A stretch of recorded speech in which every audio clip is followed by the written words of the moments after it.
আসসালামু আলাইকুম। আল্লাহ রহমানুর রহিম, আল্লাহ গাফুরুর রহিম। নবী করিম সাল্লাল্লাহু আলাইহি ওয়াসাল্লামের ওসিলায় আমাদের দোয়া কবুল করে নেন। কথায় বলে বিপদে পড়লে তখন আল্লাহর নাম। ঠিক তেমনই দশা হচ্ছে আওয়ামী লীগের বর্তমান অবস্থা। আওয়ামী লীগের বিভিন্ন নেতারা নিজেদেরকে বাঁচানোর জন্য এবং দেশ থেকে পালানোর জন্য বেছে নিয়েছে ওমরা করার পথ।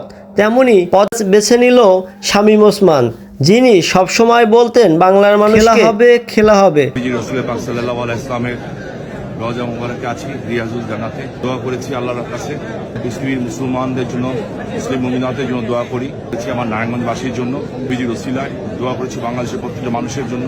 আমার আকুল আবেদন, আপনারা দোয়া করবেন। আজকে তিনিও দেশ থেকে পলাতক। তিনি পালিয়েছেন ওমরা করার উদ্দেশ্যে সৌদি আরব। আসলে এটা তো তার ওমরা না, পালানোর একটা পন্থা। আর এই পন্থায় ওমরা করা মানে মানুষকে দেখানো। তিনি এক ভিডিও বার্তায় বাংলাদেশের জন্য, মানুষের জন্য দোয়া চেয়েছেন এবং তার জন্য।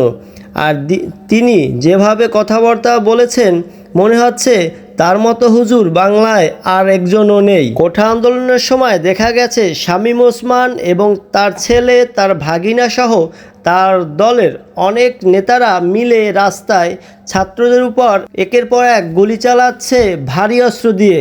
আর সেই শামীম ওসমানই এখন ওমরা হজে গিয়ে খুব ভালো ভালো বক্তব্য রাখছেন। অতিভক্তি যে চোরের লক্ষণ, এটা আসলে বোঝা কারো বাকি নাই।